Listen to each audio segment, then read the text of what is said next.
पूछो, किसी को कुछ पूछना है पूछ सकते हो। मेरी आवाज आ रही है? Yes sir. मराठी में पूछ सकते हो, इंग्लिश में पूछ सकते हो, किसी भी भाषा में पूछ सकते हो। किसी को कुछ पूछना है तो पूछो।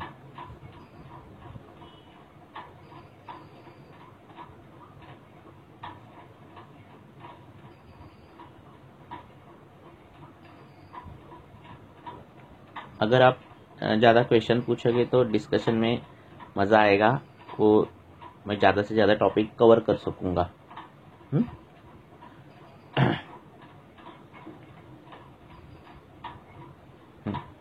किसी को कुछ पूछना है? Sir actually questions chat box में टाकलेत. ओके, एक मिनिट। पूछो, क्या पूछना है?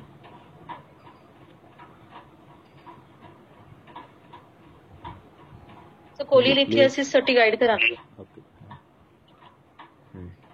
तर तो ये जो गॉलस्टोन होते, गॉलस्टोन के बारे में ना, हाँ, तो ये संप्राप्तियाँ, आपका माइक बंद करो। हाँ, आवाज आ रही है? तो ये अश्मरी की जो संप्राप्तियाँ हैं वो होती कैसे है? तो ये वायु जो है, वो जो द्रवत्व, जो भाव है, मूत्र हो, पित्त हो, इनमें जो द्रवत्व है वो कम कर देता है, सुखा देता है। उनमें सांद्रता आती है, उनमें पृथ्वी महाभूत बढ़ जाता है और ये अश्मरी हो जाता है। ठीक है, तो ये ध्यान रखो, ये अश्मरी पित्त का हो, कहाँ का भी हो, तो हमें संप्राप्ति क्या घड़ी है कि ऐसे ऐसे ये संप्राप्ति हुई है और इससे ये अश्मरी हुआ है। तो हमें अभी क्या करना है? अगर मूत्राश्मरी का तो बताया ही गया है, तो पित्ताश्मरी का क्या करना है? तो ये जो यकृत है, इसमें अगर ये पित्ताश्मरी हो गया तो हमें क्या क्या करना है? एक, हमें श्रोतोशोधन करना है। हाँ, यकृत में श्रोतोशोधन करना है। फिर क्या करना है? अश्मरी भेदन करना है। हाँ, फिर क्या करना है? यकृत का उत्तेजन करना है। फिर उसका उदर का सरगुण बढ़ाना है। ठीक है, और अनुलोमन करना है। ये 5 तो चीजें करनी पड़ेगी आपको। ठीक है, आप सुन रहे हो? Yes sir. हाँ, अभी आज पेशेंट एक आया था गॉलस्टोन का, तो उसको गॉलस्टोन है और उसको पता कब चला कि उसको उदर शूल थोड़ा दिखने लगा। फिर वो मेडिसिन के पास गया तो उसने सोनोग्राफी की तो उसको पता चला भी गॉलस्टोन है। फिर मैंने उसकी केस हिस्ट्री ली। हाँ, अब उसकी केस हिस्ट्री में जो दिखाई दिया कि वह उर्ड धान्य ज्यादा खाता है, वात प्रकोपक आहार ज्यादा खाता है, वृक्ष ज्यादा खाता है और उसको सालों से अधमान रहता ही था, उदावर्त रहता ही था। उसके अभी भी उसका पेट जो है वो फूले रहता है। तो ऐसे पेशेंट को मैंने जो पित्ताश्मरी की ट्रीटमेंट नहीं दी, मैंने उसको वात अनुलोमन की ट्रीटमेंट दी। हाँ, उसको पेट में जो फूल रहा है आटो, वो उदावर्त की मैंने ट्रीटमेंट दी। अब यही चिकित्सा उसके लिए वो गॉल ब्लैडर की चिकित्सा है। ठीक है, तो संप्राप्ति कैसे घटी है उसके हिसाब से वो गॉल ब्लैडर की ट्रीटमेंट रहेगी। कईयों में अलग संप्राप्ति घटेगी कि बाबा पित्त का तीक्ष्ण गुण ज्यादा बढ़ेगा और उस गुण के कारण स्टोन होंगे, तो उसको आपको ट्रीटमेंट अलग देनी है। अगर ऐसे गॉल ब्लैडर और दवाई ऐसे देखा जाए तो ऐसा नहीं है। फिर भी आप क्या कर सकते हो कि यकृत का जो उदर का जो स्पेस है, उदर की जो नाभि, उदर के ऊपर का जो भाग है, वहां अगर यकृत और प्लीहा उस दोनों पर अगर हाथ रखे और पेशेंट बोल रहा है कि यकृत के ऊपर का जो हाथ है वो ठंडा लग रहा है मुझे, हाँ, या फिर गर्म लग रहा है, उसके हिसाब से अगर वो बोल रहा है कि यकृत के ऊपर रखा हुआ हाथ गर्म है, उसके हिसाब से यकृत में शैत्य गुण ज्यादा है, कफ गुण ज्यादा है, ऐसा ये करके अनुमान करके आप यकृत पर ऊपर लगाने के लिए जो उष्ण लेप है, शुंठी है, वचा है, ऐसे लेप आप कर सकते हो। युक्ति प्रमाण से ये सब चीजें कर सकते हो। पर मुख्य क्या है कि संप्राप्ति हुई कैसे है। ठीक है ना, संप्राप्ति हुई कैसे? अगर क्रॉनिक अर्श है और उसमें ये सब हो रहा है तो आपको अर्श की ट्रीटमेंट देनी पड़ेगी। ठीक है, बाकी व्याधि प्रत्यनिक आप युक्ति प्रमाण से कर सकते हो। क्या कर सकते हो? वो अश्मरी है तो अश्मरी भेदन आहार उसको दे सकते हो, कुलिथ दे सकते हो खाने के लिए, ठीक है। हाँ, जो जो अश्मरी भेदन है, हाँ, तो वो आप दे सकते हो, ठीक है, चाहे वो गुगुड़ हो या ये कुछ भी हो, ऐसे आप व्याधि प्रतिनिक दे सकते हो। पर हेतु कैसे हुए हैं उसके हिसाब से ही ट्रीटमेंट देनी चाहिए, ठीक है। हेलो,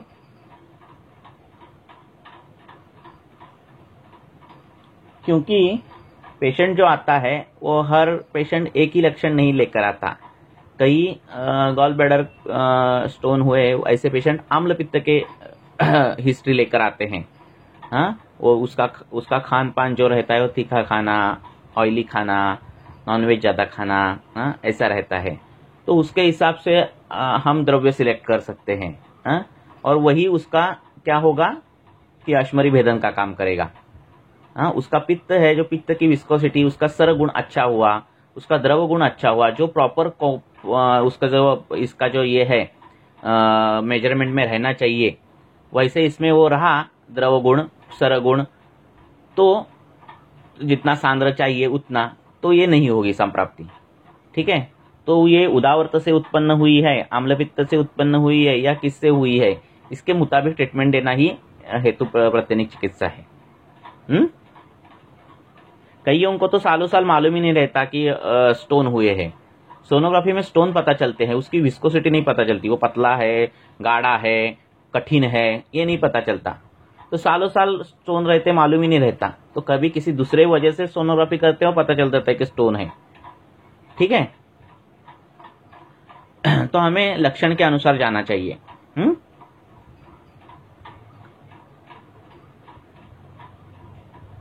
आंसर मिल गया आपको कि और कुछ आपको पूछना है?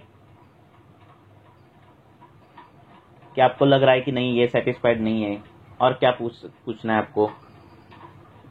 ऐसे डायरेक्ट मेडिसिन नहीं है, ठीक है।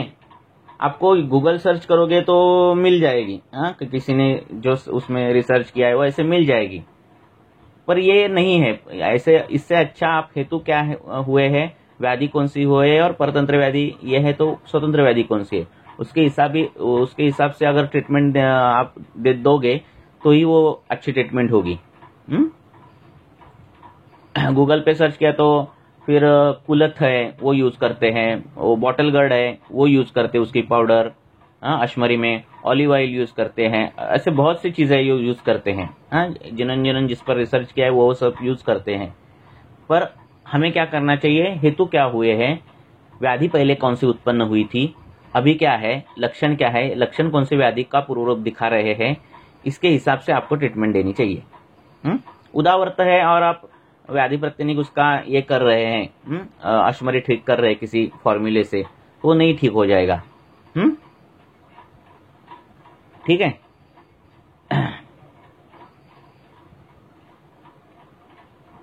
हेलो,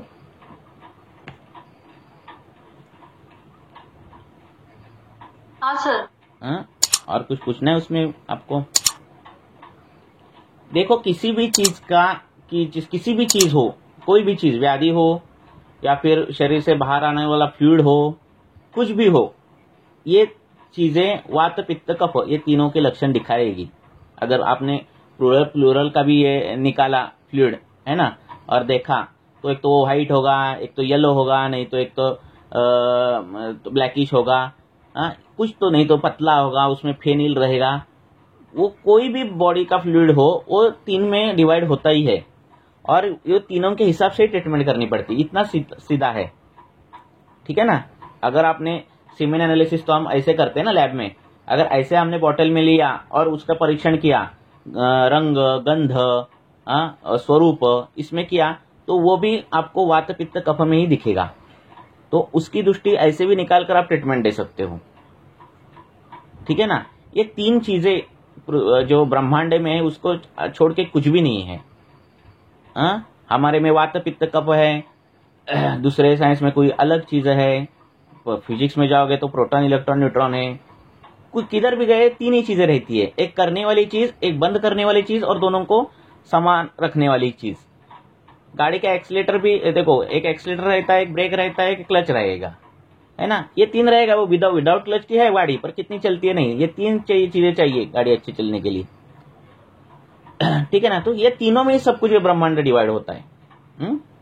एक तो रज होगा, और ये तीनों लगते हैं, रज होगा, तम होगा, सत्व होगा, गुण, ये तीनों लगते हैं। सभी सत्वमय हो गए तो भी गलत चीज है, सत्व भी फिर दोष हो जाता है ना।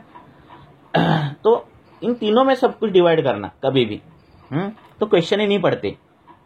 वात का पिक्चर अगर आपके सामने हो तो वात के लक्षण भी आपके सामने होंगे। वात में क्या क्या होता है, तोद आएगा, वर्ण में कृष्ण वर्ण आएगा, रुक्षता आएगी, परुषता आएगा, खरता आएगा, कंप आएगा, वेपतु आएगा, ये सब वात वात वात है ना। पित्त आएगा, दाह आएगा, चोष आएगा, ओष आएगा, है ना। स्वेद आएगा, पाक आएगा, कोथ आएगा, उसका गंध पूय गंधी आएगा, ये सब पित्त का होगा। कफ का फिर अलग स्तंभ आएगा, है ना। तो इस पर ये रंग रूप स्वरूप जो कुछ है ये तीनों में डिवाइड करना, सीधी बात, कुछ कठिन लगता ही नहीं फिर, ठीक है ना। आपको कुछ लग रहा है अगर पेशेंट का नहीं समझ में आ रहा है, इसका मूत्र, इसका प्रमेय नहीं समझ, मूत्र उसको मंगवाना, उस आपको लग रहा है कि समझ में नहीं कुछ आ रहा है, सभी उसका त्वचा से लेकर सभी अवयवों का स्वरूप, गंध, रंग सब लेकर रखो, आपको 3 में तो एक डिफरेंशिएट आएगा ही आएगा, ठीक है ना। वैसे ही कोई भी अनुक्त व्याधि हो, चाहे वो पित्ताश्मरी हो या फिर कोई कैंसर की अंदर एब्सेस हुआ हो या फिर कैंसर हुआ हो, कुछ भी हो, आपको ये वात पित्त कफ में उसको ये करना है। फिर हेतु निकालने हैं, और हेतु वो वात पित्त कफ को मैच होते हैं देखने हैं। मीन्स वात के हेतु है और आपने निकाला हुआ लक्षण का समुच्चय वातज है, हाँ, तो ये स्वतंत्र व्याधि है वात की, आपको वात की ट्रीटमेंट चाहिए, ठीक है ना। हेतु पित्त के है और आपको लक्षण दिख रहे वात, तो यह अवरोध जन्य व्याधि है, आपको पित्त का अवरोध निकालना है, हेतु के हिसाब से जाना है। तो यही है, इतना सिंपल है। तो कौन सी भी अनुक्त व्याधि आने दो, घबराना नहीं है, कुछ भी नहीं करना है। ये 3 हमारे सामने रहने चाहिए, वात पित्त कफ, उनके लक्षण स्वरूप, बाकी जो कुछ है वो सब आपके सामने रखना चाहिए। उसमें तीनों में, ये तीनों में कहाँ कहाँ बैठता है वो देखना है, ठीक है।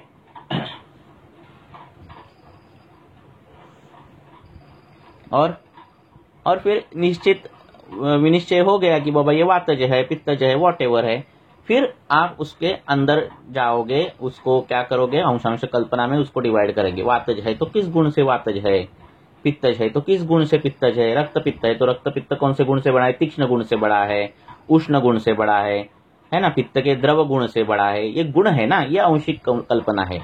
फिर उस टाइप के हम द्रव्य सिलेक्ट करते हैं, उस टाइप के हम क्या करते हैं, चिकित्सा उपक्रम उसका सिलेक्ट करते हैं, ठीक है ना। तो पहले क्या निकालना है हमें, वात है कि पित्त है कि कफ है, ये तीनों को छोड़ के कुछ नहीं है, ठीक है ना। इतना सिंपल है।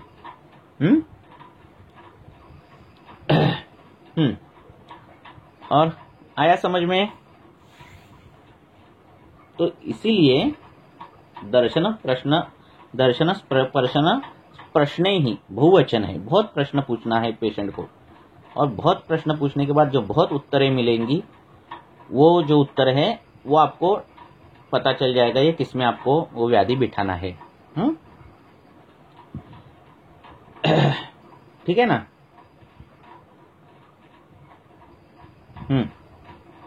और किसी को पूछना है, आपको उत्तर मिल गया। सर शोधन चिकित्सा कौन सी करनी है इसमें? किसको? मतलब जैसे रक्त मुख्य विरेचन, गॉल ब्लैडर स्टोन के लिए, और बस्ती नहीं, कौन सा देना? गॉल ब्लैडर को है नहीं ट्रीटमेंट। गॉल ब्लैडर किससे हुआ है उसको ट्रीटमेंट है, ठीक है। हाँ, उसको दोषोत्क्लेश है, तत्वोत्क्लिष्ट है, समुत्क्लिष्ट है, ऐसा है तो ये वमन का रुग्ण है, ठीक है। उसको पित्त बाहुल्य अवस्था दिख रही है, बहुदोष अवस्था दिख रही है पित्त की, उसको विरेचन देना है। उसको वात प्रधानता दिख रही है, आपको लग रहा है उसको बस्ती देना, तो वो बस्ती का पेशेंट है, ठीक है ना। पर शमन में ही हो जाता है ऐसा।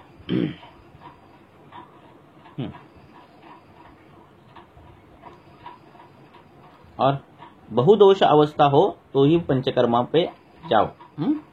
आया पेशेंट और करो पंच, ऐसा मत करो। सर जैसे इस व्याधि के लिए देखा गया है कि दवा पंचामृत है, वो निम्बादिक्वाद है। वही मतलब ये तो आप गूगल पे सर्च करोगे तो आपको लिस्ट ऑफ ड्रग्स मिलेंगे, और जिसने उस ड्रग्स पे पढ़ाई की है, थीसिस किया है, वो छाती ठोक के बोलेगा ये ड्रग काम किया है 10 पेशेंट में, 20 पेशेंट में, 15 पेशेंट में, ठीक है ना। पर ये हमारा जो ये है वो सर्वे पर नहीं चलता, हमारी पैथी। क्यों? क्योंकि 10 पेशेंट अनूप प्रदेश के हैं, साधारण देश के हैं, पूना के हैं, शरद ऋतु में है, वसंत ऋतु में है, कौन से ऋतु में है, अग्नि के किस अवस्था में है, साम अवस्था में है कि निराम अवस्था में है, वो संतर्पणजन्य है कि अपतर्पणजन्य है, कृश है, स्थूल है, ये कहाँ सर्वे होता है ना। तो वो नहीं होता ऐसा। ठीक है, वो सब ध्यान में रखे अगर किया सर्वे तो ठीक ठाक हो सकता है, कुछ मिल सकता है डाटा, पर नहीं मिलता ऐसा सर्वे पर। इसीलिए दे सकते हो, देने के लिए क्या है, बहुत सी फॉर्मूलेज निकाले हैं लोगों ने, पर हमें तो ऐसा, मैं तो ऐसे नहीं करता हूं। मैं हेतु कैसे है, व्याधि कौन सा हुआ है पहले, कुछ भी नहीं है और ब्लड ब्रेक कहा, कुछ भी सिम्टम ऐसा नहीं होता, कुछ तो होता है, उदर शूल तो रहता है, तो उदर शूल डायग्नोस करो उसको। उदर शूल कैसा है, उदावर्तजन्य है क्या, अग्निमांद्यजन्य है क्या, आम्लपित्तजन्य है क्या, किसके जन्य है, उसके हिसाब से उदर शूल कोई ट्रीटमेंट है ना। पेशेंट को हम बोलते हैं कि स्टोन जाएंगे, कम हो जाएंगे, वो नहीं है, दवाई देंगे, गए तो गए, ठीक हुए तो ठीक हुए। ठीक है, रेडियोलॉजिकल इमेज अच्छी होनी चाहिए, ऐसा कुछ नहीं है। 80% होती है, पर उस पर पेशेंट को भी उस पर नहीं ये करना है कि आप वही देखो, पहले के रिपोर्ट्स और बाद के रिपोर्ट, ये इस पर पेशेंट को हम ही नहीं उसको स्विच करना है पहले, क्योंकि वो ऑलरेडी उस पर ही स्विच रहता है ना। हाँ, हमारे चश्मे से देखा जाए तो उसका स्वास्थ्य क्या है, हमारे लाक्षणिक जो स्वास्थ्य है वो मिलना चाहिए। ठीक है,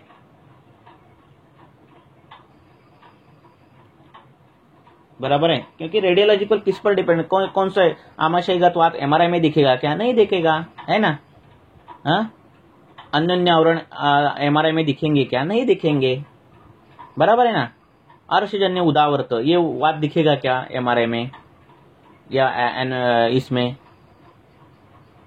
रेक्टोस्कोपी में या फिर किस में, नहीं दिखेगा, ठीक है ना। तो नहीं दिखती चीजें। प्रत्यक्ष में अल्पम, ये जो दिख रहा है वो बहुत ही अल्प है। ऐसा है। और ठीक है, और कुछ पूछना है आपको तो रिपोर्ट ओरिएंटेड मत रहो। एज ए गाइड ठीक है, एज ए गाइड ठीक है रिपोर्ट, पर वो नहीं है हमारा निदान। हाँ पूछो, कौन पूछने वाला है? सर फंगल इन्फेक्शन में कैसे करें? अभी फंगल इन्फेक्शन जो है, पहले जो उन्होंने जब ये फंगस का जब ये हुआ और उन्होंने जब रिसर्च चालू किए, तो एंटी फंगल एजेंट मॉलिक्यूल जो है वो एंटी फंगल मॉलिक्यूल देकर फंगल इन्फेक्शन ट्रीट हो रहा है ये दिखता था। फिर जो नाइटा है, स्केबीज है, पहले के ज़माने में 20 साल पहले किसी को अगर ये हो गया, स्केबीज हो गया, तो 1, 2, 3 दिन में हो जाता था। ठीक है, इतने साल पहले, 20-25 साल पहले। तो ये जो दवाइयाँ फिर जो आ गए कॉम्बिनेशंस, उसमें फिर एंटीबैक्टीरियल, एंटी फंगल और स्टीरॉयड कॉम्बिनेशन ये डाल दिया। बीटामेथाजोन डाल दिया, क्लोबेटाजोन है, ये सब उसमें डाल दिया उन्होंने, क्लोट्रिमाइजोल, फिर उसमें जेंटामाइसिन ऐड कर दिया। ऐसे इन नंबर ऑफ मॉलिक्यूल उन्होंने ऐड कर दिए। आप डेविडसन पढ़ोगे और ये पढ़ोगे तो आपको दिखेगा कई फंगल इन्फेक्शन, इनमें अगर स्टेरॉइड नहीं यूज करना है। तो इससे ये सब कुछ हो क्या गया, ये जो फंगस है वो उनमें बहुत रेजिस्टेंस आ गया। अभी जो स्केबीज जैसी बीमारी जो है, डर्मेटोलॉजिस्ट के पास अगर 50 पेशेंट है तो 30 पेशेंट स्केबीज के हैं, 30-25 पेशेंट बाकी के सोरेसिस और अदर डर्मेटाइटिस के हैं। तो इतना उसका ये बढ़ गया रेट, और जो 3 दिन में 4 दिन में ठीक होने वाला स्केबीज था वो अभी सालों साल ठीक नहीं हो रहा है। बराबर है? बराबर है क्या? जी सर। तो ये जो है वो उपचार का गैर प्रयोग जो बोलते हैं ना, वो हो गया ये। अब हमें क्या करना है? अब हमारे पास ऐसे पेशेंट आता है जिसपे उसको इतना बड़ा स्केबीज के पैचेस रहते हैं, खुजली होती है, ठीक है ना। तो उनको पहले तो ये सब स्टेरॉइड विरॉइड बंद करने के बाद 2 महीने तो स्टेरॉइड के जो लोशन है बेटामेथासोन हो, क्लोट्रिमाइजल हो, या फिर वो पाउडर हो, या फिर वो सोप हो सल्फर का, ये सब बंद होने के बाद 2 महीने के बाद जो कुछ लोशन बिशन है आपको देने हैं वो उसके बाद देना है। क्योंकि ये जो स्टेरॉइड है इससे बहुत हाइपर सेंसिटिविटी आई रहती है स्किन को। और हमारे जो मलम रहते हैं जिसमें त्रिकटु है, टंकन है, ये जो है चीजें कफग्न जो मलम रहते हैं, तो उससे जल जाती है त्वचा। तो हम क्या बोलते हैं कि 2 महीने कुछ नहीं लगाना, इंटरनली दवाई लेनी। फिर इंटरनली क्या लेनी जो त्वचा विकार में है वो, अगर उसको पित्तानुबंधी ऐसा कुछ है कि उसको अतिस्वेद है, तरुणावस्था है, तीखा ज्यादा खाता है, ऐसा कुछ है, तो फिर रक्तपाचक, नींब, वाड़ा, चंदन, ये सब अंदर से देना। या फिर उससे स्वेद उसका अच्छा हो, स्वेद अच्छा होने के बाद, अतिस्वेद का लक्षण क्या है? कंडू है, तो स्वेद कम होता है, अंदर का रक्त का प्रसादन होता है, फिर वो जो स्केबीज है वो कम होता है। उसका कफग्न जो लक्षण ज्यादा है, कफ के लक्षण ज्यादा है, संतर्पण जन दिनचर्या है, अतिस्वेद नहीं है, स्थूलता है, ये सब है, तो उस हिसाब से दारवी, पटोल, ये सब जो द्रव्य है, मंजिष्ठा, ये सब द्रव्य उसको इंटरनली देने, यही उसकी स्केबीज है। और ये 2 महीने देने के बाद जो मलम जो है आयुर्वेदीय, फिर नए अच्छे क्रीम है, फंगोविन करके, फंगीज करके, ऐसे आयुर्वेदिक क्रीम भी आई है बाजार में, तो ये भी अच्छे हैं। तो ये जो लेप है वो देने हैं। नहाते समय आपको जो उसको जो पाउडर है, नींब की हो या फिर जो आपने बनाई हो युक्ति प्रमाण से, वो उसको लगाने के लिए बोलना है। साबन का यूज जो है वो बंद करने बोलना है। और जो त्वचा विकार में पथ्य है, परिशिताना नहीं खाना है, अध्यशन नहीं करना है, पनीर बिनीर जैसी चीजें, आम्ल चीजें, ज्यादा नमकीन वाली चीजें, ये सब नहीं खाना, ये सब जो पथ्य है वो उसको बताने। ऐसे किया तो वो बड़ा जो स्केबीज आया है, जो बड़ा फंगल इन्फेक्शन आया है, वो 3-4 महीने के बाद ठीक होने लगता है परमानेंटली। ठीक है, तो ये सब ऐसा करना पड़ेगा आपको।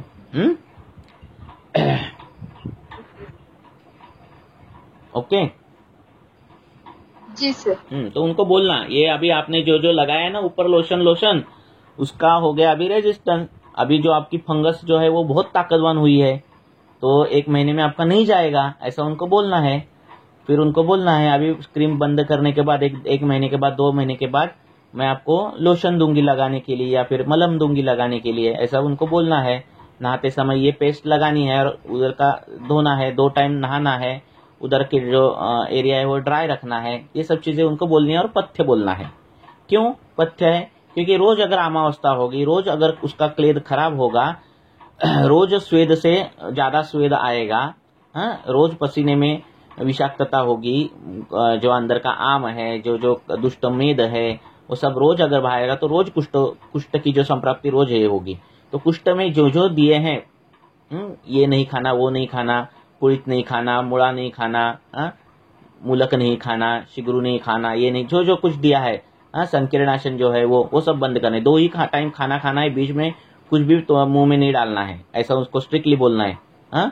ये सब चीजें उसको बोलनी। फिर जाके 2 महीने के बाद वो उसका जो स्किन प्रॉब्लम है वो ठीक होने लगता है और पूरी स्किन नॉर्मल होने लगती है। तब तक होती नहीं। ओके। सर इसमें कुछ पंचकर्म कर सकते हैं? किसमें? विरेचन कर सकते हो, ऋतु के अनुसार वमन कर सकते हो। उसकी 2 अवस्था कैसे वो देखो और करो। वमन का यूज होगा।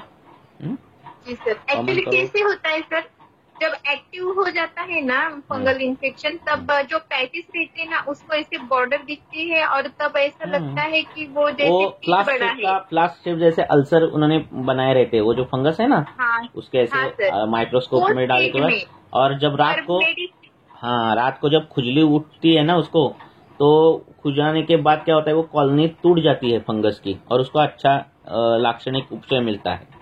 हाँ? तो ये रात को एक्टिव रहते हैं। रात को क्यों एक्टिव रहते हैं? रात में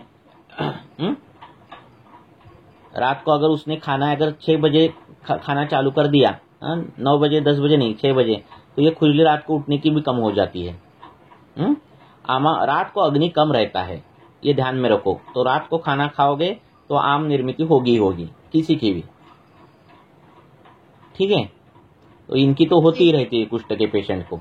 लंघन किसे करना चाहिए, तो उसमें कुष्ठ आया है, ठीक है ना। लंघन किसे करना चाहिए, उसमें क्या आया है, कुष्ठ व्याधि आई है। तो कुष्ठ को कितना लंघन करने की जरूरत है वो देखो। तो एक टाइम खाना खाओ, रात को 6-5 बजे खाना खाओ, सूखा खाना खाओ, ये ऐसा कुष्ठ को बोलना है। ठीक है, आगे सर। और एक केस के बारे में बोलो। एक पेशेंट है, और किसी की केसेस हो रेडी रखो, इसके बाद फटाफट पूछो। बोलो। उसका ना यूटेराइन फाइब्रॉइड भी निकला है, ओवेरियन सिस्ट भी निकली है और फाइब्रोएडेनोमा ब्रेस्ट भी निकला है। और हेतु में उसका स्ट्रेस फैक्टर, मतलब मोस्ट ऑफ स्ट्रेस फैक्टर ही है 2 years से। बाकी उसका खाने में मतलब वो तो बहुत मतलब लिमिटेड ही खाना, हेल्दी खाना, ये सब है। ये गुल्म की संप्राप्तियां हैं, अश्मरी की संप्राप्ति है, उनको जो ट्रीटमेंट है वो अनुलोमन देना है, विरेचन देना है, ये ध्यान में रखो। और इनको ये पहले चालू करो और फिर रोज वातानुलोमन होना चाहिए, आम पाचन रोज होना चाहिए, मांस दुष्टिकर आहार विहार होना नहीं चाहिए। स्त्री है तो रजचर्या पालन होनी चाहिए। ये उनका चालू करने के बाद ऐसा नहीं होगा कि 1-2-3 महीने हो गए अब उसके फाइब्रॉइड कम हो गए, ऐसा नहीं होगा। क्योंकि ये हुए हैं इसके पहले, बहुत साल पहले किया हुआ सब कुछ है, तब जाके ये संप्राप्तियां होती है। अब ये वात जो है ऊपर घूमना जो है, ये उसकी मूढ़ गति जो होती है वो बहुत अनेक कारण है, उसको वेग धारण से लेके अनेक कारण है, ठीक है ना। तो ये सब कुछ ये करना है, ठीक है ना। जी तो सर, मैंने ना उसको त्रिफला स्नेहपान चालू किया है, अभी पर 3 दिन बाद उसका विरेचन है, अभी आएगा विरेचन का टाइम। तो उसको विरेचन करो, फिर उसके बाद जो गुल्म अध्याय, अश्मरी अध्याय, इसमें जो कल्प है उसका युक्ति पूर्वक वापर करो। जी ठीक है। उसमें सब आपको मिल जाएगा गुल्म अध्याय में। फिर किससे अग्निमांद्य है, गुल्म है, कैसे कौन सा घृत देना है, ये सब कुछ। ग्रहणी की भी दृष्टि निकली है सर। पहले स्टार्टिंग में ग्रहणी का मैंने थोड़ा सा किया, तो अभी 1 वीक पहले अच्छा सब हो गया, दीपन पाचन वगैरह। उसके बाद मैंने घृतपान चालू किया। तो क्या लक्षण दिख रहे थे ग्रहणी में? उसमें कभी कॉन्स्टिपेशन, कभी द्रवमल प्रवृत्ति। तो उसके हिसाब से फिर ग्रहणी के जो गुरुत्व है, वातज ग्रहणी में आता है, पित्तज ग्रहणी में आता है, उसके हिसाब से वो गुरुत्व भी तो चालू करो। और उसका विरेचन दे दो फिर। तिक्त गुरुत्व दो, उसका विरेचन दे दो।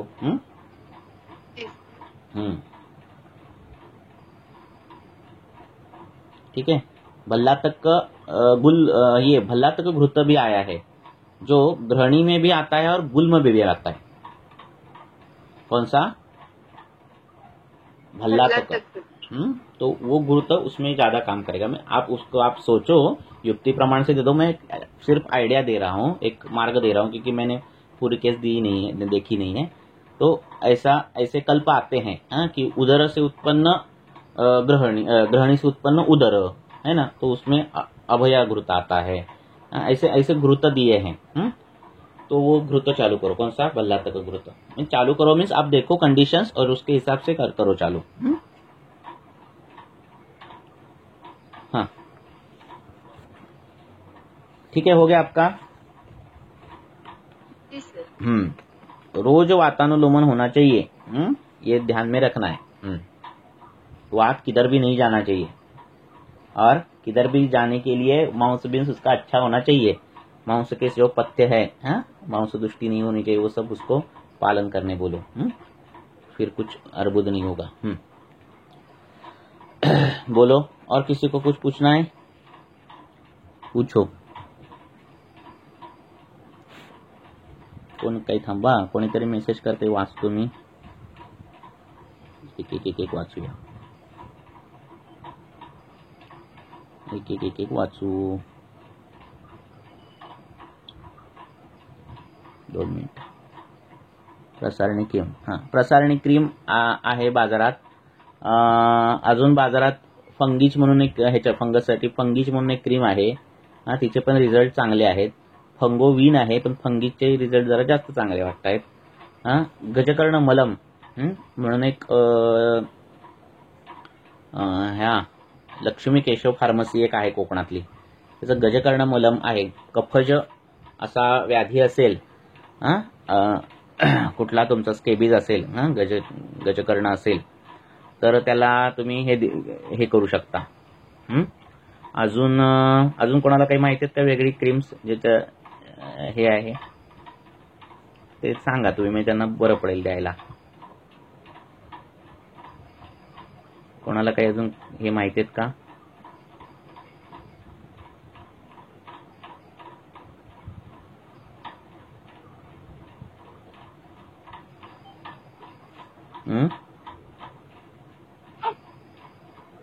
वेगळ्या काही क्रीम बी माहिती आहेत तर सांगा।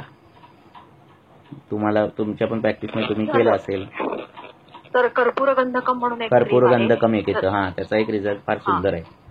कर्पूराचे मलम आहेत, त्याचे रिझल्ट चांगले आहेत। असे आहेत। गंधक मलम म्हणून एक येतं लायनचं, त्याचे काही रिझल्ट मला 2-3 पेशंटमध्ये दिले, मला काही एवढे जाणवले नाहीत, पण तरी तुम्ही बघा। गंधक मलम म्हणून एक येतं।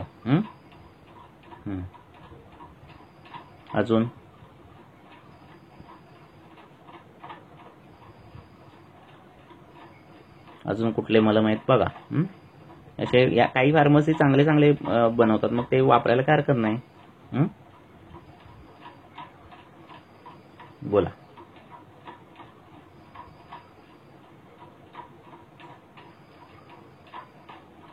सर मी सांगू माझे केस? सांगा। थांबा एक मिनिट, काय प्रश्न मला बघू दे। हे झाले, मलम झाली। प्रसारणी तेल झालं। प्रसारणीची क्रीम पण मिळते, ते पण वापरू शकता। तुम्हाला कुष्ठ आणि वातव्याधी असं एकत्र जर असेल तर सहस्रादी तेल चांगलं पडतं। अवॅस्क्युलर नेक्रोसिसचा पारसमणी क्रीम आहे, तो खूप इफेक्टिव्ह आहे। पारसमणी क्रीम कुठल्या फार्मसीची आहे? म्हणजे आमच्याकडे मिळाली पाहिजे ना सगळीकडे। बघा किती आपल्याला किती मिळाले बघा। गंधक मलम मिळाला, गजकर्ण मलम मिळाला, प्रसारणी क्रीम मिळाली, गंधक मलम झाला। अजून काय बोललो मी? एवढे आपल्या डिस्कशन मध्ये तुम्हाला मिळाले बघा। ह्याच्यातले कुठले तरी चांगले फंगीच मिळाली, फंगोविन मिळाली। फंगीचे रिझल्ट चांगले आहेत, मी वापरतो। भरपूर गंध पण बघा। गजकर्ण मलम पण मी वापरतो, त्याचे पण चांगले आहेत आणि त्याची तिखटू टंकट चांगलं जास्त प्रमाणात आहे, पटकन रिलीफ मिळतो। शक्यतो तुम्ही जे वापरता ते त्याचं कुठली फार्मसी ते पण सांगा, म्हणजे कोण ऐकणार आहे ते पण त्या फार्मसीचे मागवतील। चांगलं असेल तर आपण त्याला हे करायचं, तेवढंच प्रोडक्ट चांगलं हे होईल, आहे की नाही? फार्मसी पण मोठ्या झाल्या पाहिजेत ना, कारण एवढ्या स्पर्धा आहेत आणि काही जण ग्रुपमध्ये टाका, कारण स्पर्धा एवढ्या आहेत, कोणा कुठलं चांगलं आणि कुठलं वाईट हे कळत नाही ना, आणि वाईट आणि चांगलं हे कळण्यासाठी आपल्याला पेशंटला द्यावं लागतं। म्हणजे सगळा ट्राय त्या पेशंटवर झाला तो वेस्ट जे होणार, आपलं जे होणार आहे ना पोटेन्शियल, ते चांगलं होईल। म्हणून मी बोलतो मी फंगीच नावाची क्रीम आहे, चांगले रिझल्ट आहे सर पारसमणी। मग ते त्याचे मला फार्मसी सांगा तुम्ही ग्रुपला। पारसमणी का? पारसमणी। मग त्याची फार्मसी पण सांगा, म्हणजे ते कळेल लोकांना आणायला। तर मी ग्रुपवर शेअर केलंय। चालेल। आता पुढे जाऊया, आणि कोणाला काय काय सुचत असेल तर ग्रुपवर सांगा, म्हणजे सगळ्यांना तुम्हाला मदत। 310 मेंबर येतात आपल्या ग्रुपमध्ये, सगळ्यांना फायदा होऊ दे। पुढे आता काय झालं, अजून नाही ना कोणाला क्रीम सांगायची? अवॅस्क्युलर नेक्रोसिसचा विचार काय करायचा? आता ह्याची लक्षणं जी आहेत ती संधी स्तब्धता, बरोबर आहे. हा, कोणी विचारलाय प्रश्न?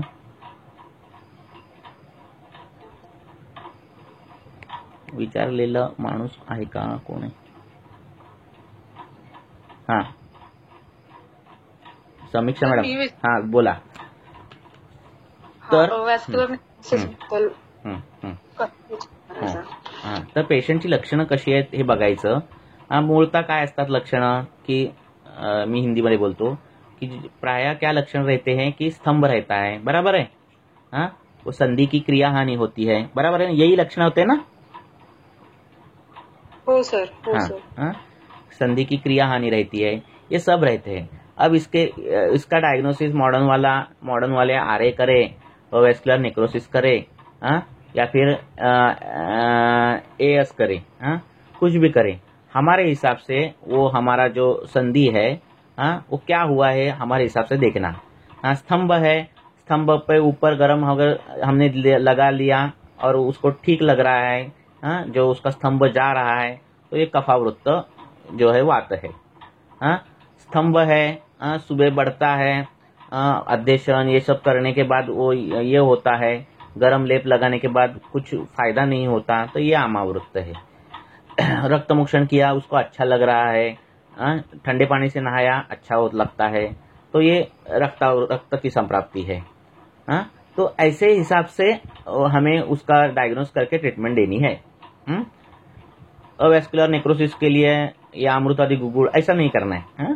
ठीक है, हेतु बंद करो, हमारे हिसाब से उसको व्याधि विनिश्चय करो और ट्रीटमेंट दो, खत्म. मॉडर्न के डायग्नोसिस इतने हैं, एक डिसीज पर बहुत से डायग्नोसिस रहते हैं उनके, और रिसर्च चालू ही रहते, तो कितने आप डायग्नोसिस को बारे में सोचोगे और पढ़ाई करोगे, है ना. तो इससे अच्छा है हमारे इसमें उसको बिठाओ. ठीक है. ज्यादातर अवेस्कुलर नेक्रोसिस में अस्थि पर काम करना पड़ता है और रक्त धातु पर काम करना पड़ता है. हाँ, हाँ, आणि काय विचारायचं होतं का तुम्हाला?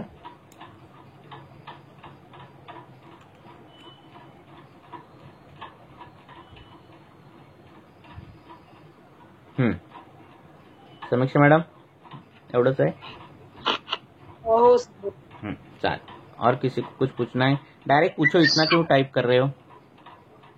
हाँ, किसी को पूछना है? शीतपित्तामध्ये, हॅलो, बोला. हा सर, शीतपित्तामध्ये आता एक चिकित्सा काय द्यायची, म्हणजे सिव्हिअर इचिंग आहे. शीत मारून संस्पर्शात असेल तर स्नेहन स्वेदन द्यायचं, मोहरीचं तेल लावायचं आणि वाफ द्यायची आणि स्वेटर बिटर घालून घरी पाठवायचं. पेशंट सर रिमोट आहे, म्हणजे क्लिनिकमध्ये नाहीये, आणि त्या पेशंटला सवय आहे की बऱ्याच दिवसापासून तो सेट्रिझिन घेत. हा, मग आता सिट्रिझिन बऱ्याच दिवसांनी घेत असेल तर वेळ लागणार. केल्यानंतर इथे सडन, होय, कारण असे हिस्टॅमिन ब्लॉकेज आपल्याकडे कुठे आहेत ना, आहे की नाही? बरोबर आहे की नाही? त्यामुळे ते, आणि औषधांमध्ये आपण काय देऊ शकतो? नाही, आता ते सिट्रिझिनची सवय हळूहळू सोडायची, पण मुळात ते शीतपित्त का उठतंय हे आहे, त्याची ती संप्राप्ती कळाली पाहिजे. काहींचं फक्त कृमीजन्य शीतपित्त असतं आणि कृमीनं औषध दिली की शीतपित्त कमी व्हायला लागतं, त्यांच्यात शीतमारुष ही संप्राप्तीच नसते. अशा कितीतरी गोष्टी आहेत. शीतपित्त जर तुम्ही बघितलं तर कितीतरी ठिकाणी शीतपित्त तुम्हाला दिसेल. लक्षात येते का तुम्हाला? आमाशयातला कप शाखेमध्ये येणार आहे, त्वचेत स्थित होणार आहे आणि तिथं ते मंडल तयार करणार आहे. शीतपित्त म्हणजे काय आहे? तो शोथच आहे, छोटा कंडूयुत शोथ, असं त्याचं टीका केलेली आहे. लक्षात आलं काय? मग तुम्ही हा, त्यामुळे मग तुम्ही काय त्याचं कसं तुम्ही त्याचं हे करताय त्याच्यावर आहे सगळं. कशातून उत्पन्न झाला, ती मुळात संप्राप्ती घडलीच कशी, आमाशयातून ते कफ गेला तर तिथे का झाला, म्हणजे एक तर तिथं त्वचेवर काहीतरी झालेला प्रॉब्लेम आहे आणि आत पण काहीतरी प्रॉब्लेम आहे. दोन प्रॉब्लेम सॉल्व्ह करायचे आपल्याला. मग त्वचेवर प्रॉब्लेम, बाहेरून संस्पर्शात असा प्रॉब्लेम आहे, म्हणजे वाऱ्यात खेळतोय, वाऱ्यात जातोय, थंड पाण्यात पोहतोय, असा प्रॉब्लेम झालेला आहे की तिथे खव आहे गुण नाही त्वचेमध्ये. मग त्वचेमध्ये खव आहे गुण नाही म्हणजे रक्त आणि मांस या दोघांचा विचार करायला पाहिजे. बरोबर आहे? बरोबर आहे मी काय बोलतोय ते पटतंय? आणि इथून तो कफ दोष त्वचेत नेतोय म्हणजे वाताचा विचार करायला पाहिजे. तर नेणारा वात आहे, म्हणजे तिन्ही विचार करायला पाहिजेत नाही का. सरसकट सगळ्यांना ते हे देऊन उपयोग नाही. काय हरिद्राखंड, बरोबर आहे की नाही. हो सर. हा, संप्राप्ती कशी घडली हे तुम्ही विचारात घ्यायचं फक्त. कुठं घडली आणि कशी घडली. हाँ, कहाँ संप्राप्ति हुई है, वहां ही क्यों हुई है और कैसे हुई है. ये 2 क्वेश्चन अगर पूछे तो हमें सब कुछ निकल जाता है उसमें से दोष दुष्य. फिर उस हिसाब से आप क्वेश्चन पूछ सकते हो पेशेंट को. रही बात सिट्रिजिन की, तो सिट्रिजिन की आदत जो है वो कैसे पाद पादेन अभ्यस्तम, धीरे धीरे धीरे धीरे कम करनी है सिट्रिजिन. कम करने के बाद कब शीत पित्त उसको आता है, अर्टिकेरिया कब होता है वो देखना है. हर टाइम पेशेंट आता है तो हर टाइम उसको निकालने हैं हेतु कि क्यों, कहाँ, किस वजह से हो रहा है ये शीत पित्त, है ना. एक पेशेंट को मैंने भेजा था तो उन्होंने सेंसिटिविटी टेस्ट की थी, तो उन्होंने लिस्ट ऑफ एक A4 पेज भरा था कि मूंग दाल मत खाओ, तुर दाल मत खाओ, ये दाल मत खाओ, वो दाल मत खाओ, एलर्जी का जो टेस्ट. ये इम्पॉसिबल, ये प्रैक्टिकली ये नहीं है कि ये सब छोड़े वो पेशेंट, ठीक है ना. तो हमारे पास क्या है, हेतु का जो ज्ञान है वो ज्यादा है हमारे पास. हाँ, ठीक है ना. विरुद्ध आहार ये कल्पना है, आम ये कंसेप्ट है, तो इसके हिसाब से हम हेतु पता चल जाते हैं हमें. तो इसीलिए ये निकालो सब कुछ और फिर धीरे धीरे धीरे गोली बंद करो. कब बढ़ता है उसको पूछो और दवाई चालू करो. त्वचे पर ही क्यों आता है ये ध्यान, एक क्वेश्चन है. हाँ, अगर त्वचे में आता है तो त्वचा मांस से बनी है, उसमें रक्त जा रहा है तो रक्त, त्वचे का जो प्रभा है, कांति है, तो वो रक्त ये करता है. तो रक्त का मांस की सोच, और वायु जो आमाशय में उत्पन्न कफ जो है वो त्वचा में ये शाखागत कर देता है. तो ये गति क्यों बदल रही है उसकी. हाँ, ये अगर सोचा तो ये जो है वो सॉल्व हो जाएगी केस. ठीक है. डायरेक्ट ट्रीटमेंट पे जंप मत मारो. ट्रीटमेंट तो इजी पार्ट है. कभी कभार ट्रीटमेंट देनी ही नहीं पड़ती. वो हेतु सिर्फ उसके बंद किए और थोड़ा चेंज किया उसकी गति में तो हो जाती है कभी कभार केस सॉल्व. दवाई सिर्फ पाचन पीचन के लिए आया है तो देनी है, ऐसा होता है कभी कभार. तो इसीलिए कैसी घड़ी है, संप्राप्ति कैसी हो गई है वो देखो. हाँ, पूछो क्वेश्चन. ठीक है, आपका समाधान हो गया क्या.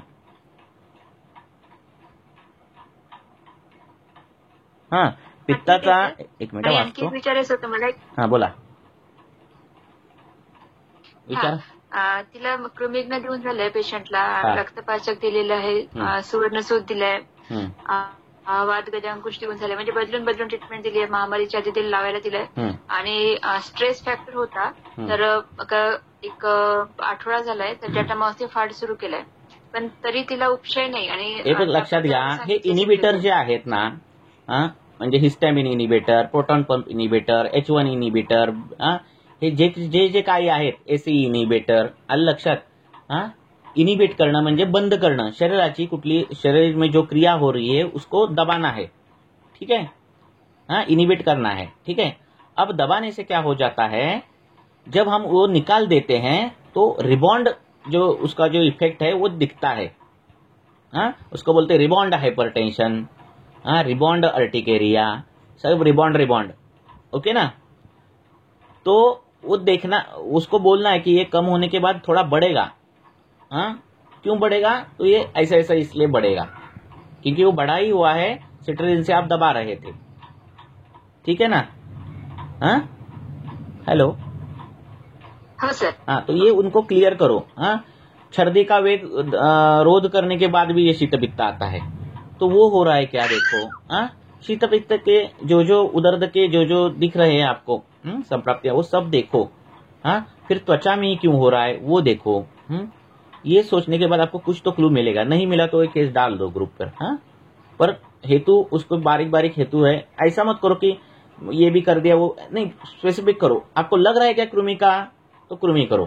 कृमि का कब लगेगा, उसका हेतु सेवन, उसमें आद्यशन आम निर्मिति का आमनिर्मित के हेतु होंगे, नहीं तो मधुर आहार सेवन ज्यादा होगा, गुड़ सेवन ज्यादा होगा, जो कुछ है ऐसा है हेतु सेवन, तो कृमि होंगे। ठीक है, हाँ, तो कृमि के हिसाब से ट्रीटमेंट दो। नहीं तो ये सब चीजें देखो। सर्दी का वेग धारण हो रहा है क्या, वो देखो। हाँ, कई लोग अजीर्ण रोज होता है और रोज पैन 40 लेते हैं, ओमेप्राजोल लेने वाले लोग रहते हैं, या फिर ट्रैवलिंग में ओंडेसिट्रॉन लेने वाले लोग रहते हैं। कीमोरिसेप्टर्स, वो तो ऊपर से आपको वेगावरोध कर रहा है, कीमोरिसेप्टर ट्रिगर जोन वहां से आपको ये कर रहा है कि बंद करो, उल्टी नहीं आनी चाहिए। तो फिर वो ओंडेसिट्रॉन का इफेक्ट जाने के बाद जब दूसरे जगह और जाते हैं लोग, तो वहां जाने के बाद उदरदर्शी तभी तो उठ जाता है। ऐसे आपने देखे होंगे केसेस, है ना। तो देखो, बारीक बारीक चीजें देखो। हाँ, और आपको कुछ बोलना है क्या? और मैं ही ज्यादा बोलता हूँ इसीलिए बोल रहा हूँ। नहीं सर, ठीक है। देखो, कुछ तो हेतु मिलेंगे, एक तो लिंक रहती है जो हम मिसिंग रहते हैं, ये डिटेक्टिव जैसा काम है, कुछ तो लिंक मिसिंग रहती है, फिर वो ढूंढनी है, बस फिर सॉल्व हो जाता है। सर बहुत बार ऐसा होता है, लेकिन शीत पित्त के बारे में मतलब होता है, इन पेशेंट में ऐसा होता है सभी जगह से भी, मतलब ठीक है ना, नहीं मिल रहा है आपको नहीं मिल रहा है, आप उसका रक्त अच्छा करो, मांस अच्छा करो, ठीक है, धातु अच्छे हो गए, ठीक है। हाँ, फिर वातानुलोमन साइड बाय साइड उसका करो, ठीक है। कफ बढ़ने वाला कुछ आहार विहार है क्या, वो देखो। अब इतना देखोगे और फिर शीत पित्त आ गए, फिर हम क्या करेंगे, है ना। इतना तो होना ही नहीं चाहिए। तो ये तो पहले की जो है, जहां जहां होने वाला है ना, वो तो पहले क्लियर करो। कई पेशेंट बार बताते नहीं है कभी कभी हेतु, तो ये क्या बोलते हैं ना, उनका ये है, बैड लक है, उनको ठीक नहीं होना है, ऐसे भी होता है, तो उनके रिलेटिव को पूछना है।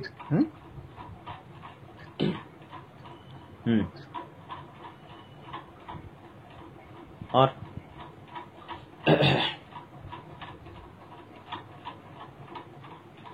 हाँ, आगे जाऊं मैं।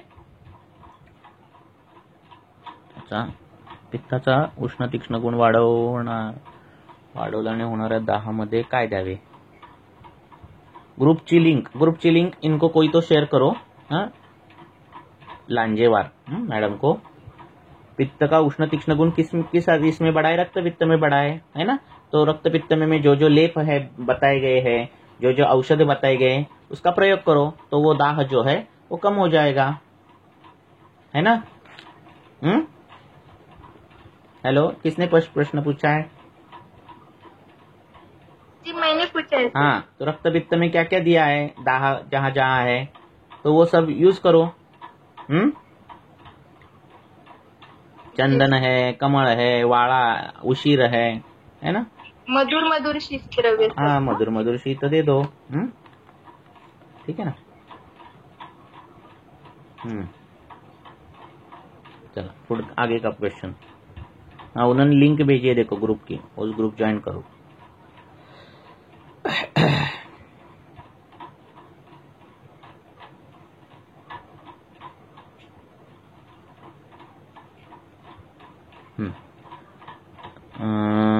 वातव्याधी वृद्धि समजून चिकित्सा सुरू करू शकतो का?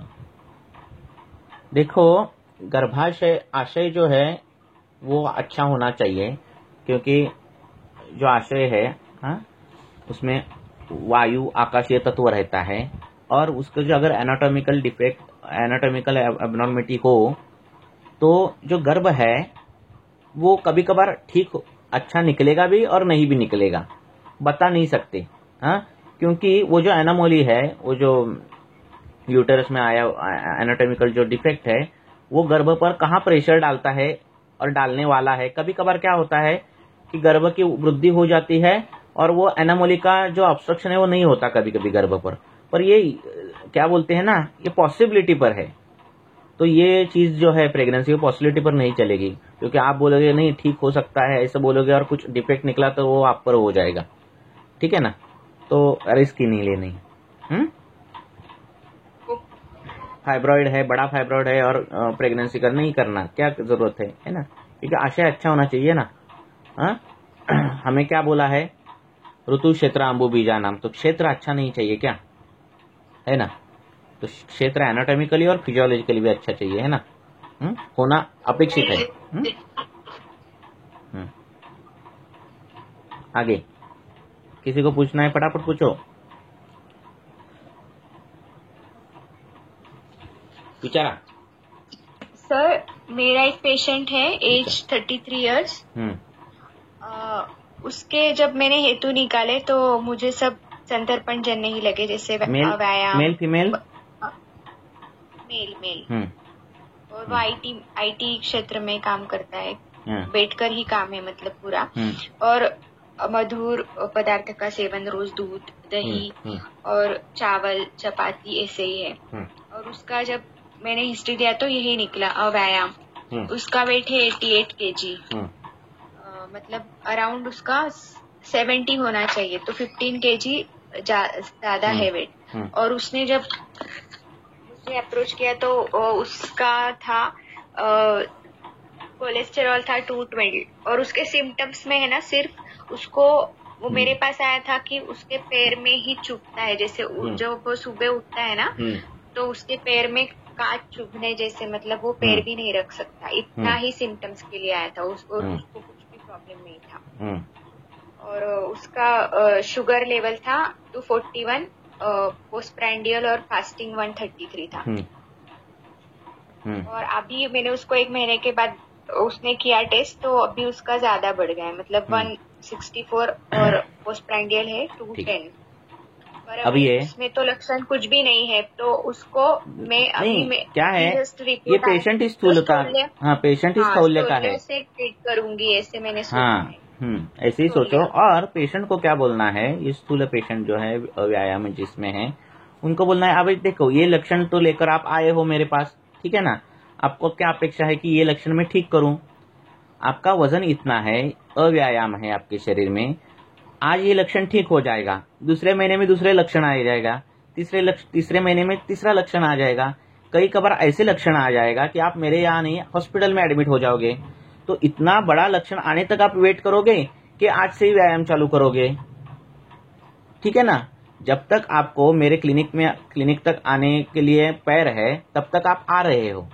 जब ऐसा कोई लक्षण आएगा कि आपको एडमिट होना पड़ेगा, तब आप डॉक्टर बोलेंगे नहीं आपको वेट कम करना पड़ेगा, और तब आप कर नहीं पाओगे वेट कम, क्योंकि आप एडमिट होंगे। तो उससे अच्छा अभी चलना फिरना आ रहा है, इसमें ही आपका जो दिनचर्या है वो सुधारो। ये चीजें उनको बोलो करने, खाने की जो चीजें हैं हमारे इस पर, इसमें से तो वैसे उसको बोलो, और उसको ये करो। क्या है, पेशेंट को ट्रीटमेंट देना तो अपना काम है, और उसको एजुकेट करना भी बड़ा काम है ना। नहीं तो क्या, आज पैर के लिए आया है, कल कोलेस्ट्रॉल बढ़ा है इसलिए आएगा, फिर उसको तो स्थूलता है, फिर उसको त्वक विकृति आएगी, फिर कुष्ठ के लिए आपके पास आएगा। हमें थोड़ा मनी मेकिंग करना है, ठीक है ना? हमें उसको एजुकेट करना है, ताकि ये अभी इधर तक ये सिम्टम है ना, इधर तक ही रहने चाहिए। आपका वजन बढ़ रहा है, सिम्टम्स कुछ भी नहीं है। हाँ। तो और उसकी शुगर इतनी हाई है, तो मैंने सिर्फ मेरा अभी निदान है कि उसका संतर्पण जन्य है और स्थूल्य है, तो मैं उसके हिसाब से उसको ट्रीट करूंगी। हाँ, अभी ये मत सोचो कि कितने महीने में आप फॉलोअप ले रहे हो ना, अभी पिछले महीने इतना फैटी लिवर था, इस महीने ये नहीं, ये करना ही नहीं है हमें, ये करना ही नहीं है। कब दरवाजा आप ये करते हो, हाँ, कब तक नॉक करना है, जब तक दरवाजा ना उगड़े तब तक नॉक करते रहना है, ठीक है ना? उस पेशेंट बोला ना कब तक ले लूं, जब तक आप ठीक नहीं हो जाए तब तक ट्रीटमेंट लेना है, बस, है ना? मतलब अभी तो हम हमारे हिसाब से ट्रीटमेंट करेंगे। हाँ, बोलो। हाँ, तो सर मुझे वही ये, क्योंकि मेरा ये क्योंकि वो पेशेंट किसी एंटी डायबिटिक ट्रीटमेंट पे नहीं है, वो फर्स्ट टाइम मेरे यहाँ पे आया है, कुछ नहीं होगा, तो मुझे तो थोड़ा डर रहेगा ही। नहीं, डर रखना ही नहीं है, सिर्फ उसको स्थौल्य के हिसाब से ही मुझे ट्रीट करना है। यस, उसको स्थौल्य के हिसाब से ट्रीट करना है, और उसको पूरी कल्पना देनी है, ऐसे से ही मैं उसको ट्रीट करूंगी। आपका निदान ठीक है, आपकी पैथी ठीक है, आपके ग्रंथ के सिद्धांत ठीक है, सब कुछ ठीक है ना, तो कुछ डरने की बात ही नहीं है। टाइम लिमिट हमारे पर मत रखो कि बाबा 1 महीने में ठीक हो जाएगा, 2 महीने, ऐसे मत रखो। उसको बोला, अगर उसने पूछा भी कि कब ठीक हो जाऊंगा, जब तक आपको लग रहा है कि बाबा ये जो मुझे क्राइटेरिया लग रहा है, ये आपको ये हो गया, तब आप ठीक है, तब तक दवाई लेनी है। ठीक है ना, भिषक वश रहना चाहिए पेशेंट, है ना। तो उसको हम बनाने का भिषक वश है सर, या जस्ट नहीं, आपको जो अब लेखनीय दे रहे वो करो, अभ्यंग करो, उद्वर्तन उसको दे दो, ठीक है ना। उसको रात का खाना जल्दी करो, व्यायाम कंपलसरी करना है, जैसा रोज नहाते हो। हाँ देखो, क्या बोल रहे हैं, बोलो। सर उसने अभी, मैंने उसको लास्ट मंथ बोला था ना, तो उसने थोड़ा कंट्रोल किया, 2-3 kg कम हुआ है उसका। थोड़ा स्टार्ट किया उसने एक्सरसाइज, हो जाएगा। एक मंथ में उसका थोड़ा फैमिली स्ट्रेस था तो उतना नहीं, पर बाकी अभी वो कर रहा है। पर अभी ट्रीटमेंट तो मैंने कुछ दिया नहीं अभी, तो आज से स्टार्ट करूंगी। और उसको बोलना है ये सब जो कर रहे हो ना, कुछ कल पर स्टार्ट करना है, क्योंकि उसको बोलना है और ये सब जो कुछ कर रहे हो ये खुद के लिए कर रहे हो, तो ये प्रसन्न मन से करना है सर वो, कि जस्ट नहीं त्रिफला गुड़ूची देना है, बस त्रिफला गुड़ूची नींब दारवी जो है वो सब दे दो, आपकी युक्ति प्रमाण से। और उसको बोलना है सब आनंद से करना है। चिंता शोक इससे अगर करोगे तो फिर आम होगा, ठीक है ना।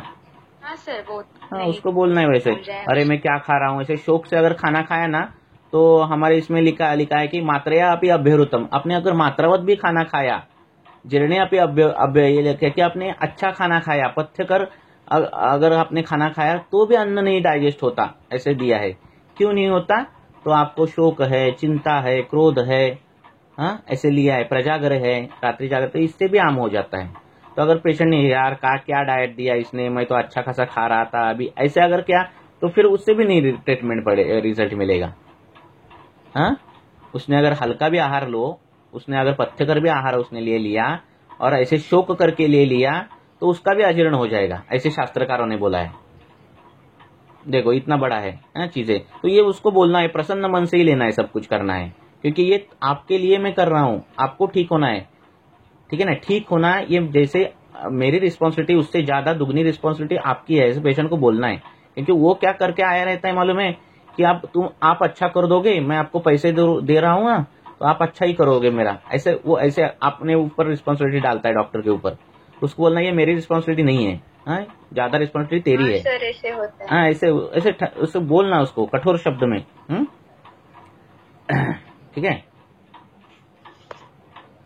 हाँ सर, ऐसी मैं एक केस और शेयर करती हूँ। ऐसी एक पेशेंट है मेरी, अभी जस्ट लास्ट वीक आई थी, तो उसको मतलब उसका पेट इतना फूला हुआ था, मतलब जैसे एक प्रेग्नेंट लेडी जैसा। वो 15 जुलाई को आई थी मेरे पास, 45 इयर्स लेडी पेशेंट, और उसको इतने मतलब ये आ रहे थे, क्या बोलते हैं हम, बर्ब्स आ रहे थे, डकार आ रही थी इतनी, मतलब एक 10 आधा घंटे में उसने 50 से 60 डकारें दे दी थी।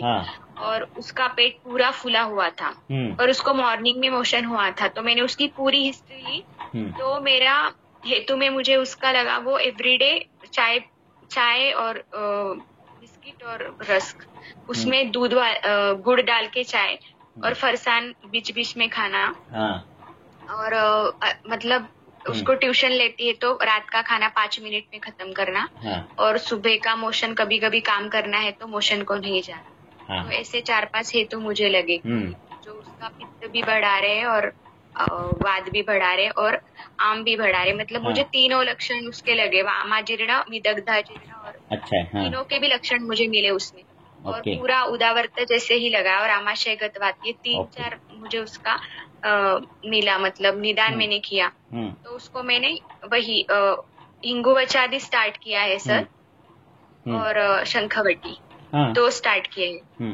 और उसको ये 10 साल से है। और पेशेंट क्या बोलती है कि नहीं, मैं उस दिन वो साबूदाना खा के आई थी, और फिर वो बोली मैं अभी फास्टिंग के लिए रात को, मैं जिस दिन उसको डकार आ रही थी, तो मैं फास्टिंग छोड़ूंगी तो मैं आलू और दही मिला के खाऊंगी। तो मैंने बोला ये नहीं खाना है। वो बोली नहीं, मुझे तकलीफ नहीं होती। मैंने बोला कि नहीं, ऐसे नहीं होता है, वो आलू तो आलू है, वो आपके शरीर में जाके उसके गुण करेगा ही, तो आपने ये नहीं खाना है। मैंने उसका डाइट चेंज किया है पूरा। तो वो बोली मुझे तो बहुत भूख लगती है सुबह। तो मैंने बोला तुम चेंज करो, तुम रागी का मॉल्ट पी लो, यवा का मॉल्ट पी लो, ऐसे चेंज करो जो इजी है आपके लिए और वो आपको अपाय भी नहीं होगा ऐसे। पर पेशेंट थोड़ी मतलब वो बोलते हैं ना कि नहीं मुझे होता ही नहीं इससे, पर मैंने उसको समझाया कि अगर नहीं होता तो नहीं होता है, सब कुछ होता है और उसको नहीं हो रहा है तो चार हॉस्पिटल घूम के आएंगी ना तो बाद में सुनते ही है आपका। फिर उसको सर शूल इतना था चेस्ट पेन की वो उसके पहले उसकी डर से उसने इको सब कुछ हार्ट टेस्ट सब कुछ करा लिया है। उसको एक बार समझ ये आ रहा है ना कि डॉक्टर मोल्ड हो रहा है तो वो मोल्ड करते हैं। देखो हमारा कर्तव्य है कि उसको ठीक करना है, फिर उस ठीक करने के लिए हमें जो कुछ साधन यूज कर सकते हैं वो सब यूज करना है, ठीक है ना। वो जो खा रहे बिस्कुट खा रहे या फिर कोई परियुक्त अन्न खा रहे ना वो कितना गलत है ये बताने के लिए अतिशयोक्ति अलंकार ये सब यूज करना, ठीक है ना। उसको डर बैठना चाहिए बिस्किट खाते समय। हाँ मैंने वो बोला उसको सर और मैंने उसको बोला कि आपने इवन व्हीट रोटी भी नहीं खानी और मूंग दाल का ही कड़न पीना है, पर अभी वो सुन नहीं रही है। पर अभी 15 डेज उसका ट्रीटमेंट दिया है मैंने। अगर एवरीडे में उसको पूछती हूँ होगा वो ठीक होगा पेशेंट, पर ये क्या होता है हमारे पीछे वो सब खाते हैं, ऐसा होता है ना। हमको तो बोलेंगे ऐसा, फिर आप पर ही डालेंगे नहीं मैंने ले लिया तब इतना ठीक नहीं हुआ, ऐसा करते हैं वो लोग। नहीं इसके लिए मैं एवरीडे नाइट हर एक पेशेंट को बोलती हूँ कि आप मुझे भेजना है, तभी नहीं तो फिर वो हमें ब्लेम करेंगे ना सर। तो इसके लिए मुझे एक चार्ट दे देती हूँ कि आप मुझे नाइट में भेजना है कि आपने क्या, फिर मैं उसमें राउंड लगाती हूँ कि ये आपने किया था जो मैंने नहीं बोला था, तो वो ब्लेम कर ही नहीं सकते। बराबर ऐसे। और ठीक है 10 बज गए, ठीक है कल भी हम डिस्कशन करेंगे और जो जिनके कोई प्रश्न बचे हैं कोई पूछना चाहता है वो कल पूछे। ठहरेंगे रुकेंगे और ग्रुप में यूज करो, ग्रुप का भी ज्यादा मेंबर है, ऐसे अलग अलग कल्प डिस्कशन ये करो।